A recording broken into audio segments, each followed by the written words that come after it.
বিশ্বমানের থার্মিক্স রড। সালাম স্টিল থার্মিক্স, দেশের একমাত্র থার্মিক্স রড।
সাবেক শিক্ষামন্ত্রী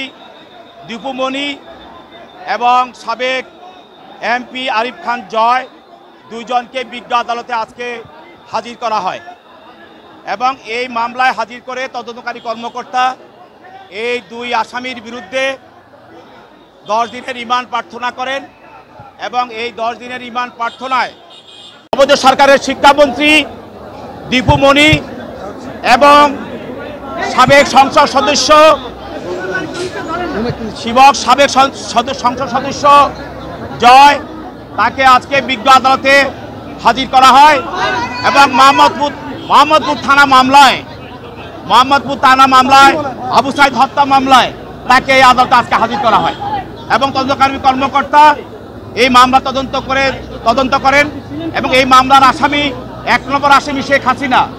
2 নম্বর আসামি ওবায়দুল কাদের সহ আরও স্বরাষ্ট্রমন্ত্রী সহ অনেক আসামি এই মামলায় আপনারা জানেন 19 তারিখে আবু সাইদকে হত্যা করা হয়। তদন্ত কর্মকর্তার এই আবেদনের প্রেক্ষিতে বিজ্ঞ আদালত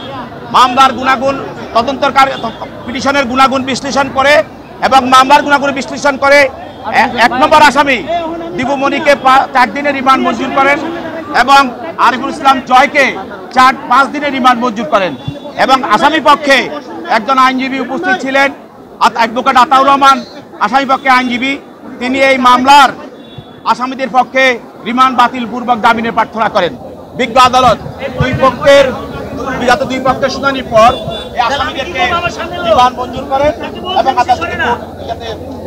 তদন্তকারী কর্মকর্তার নিকট তার কাছে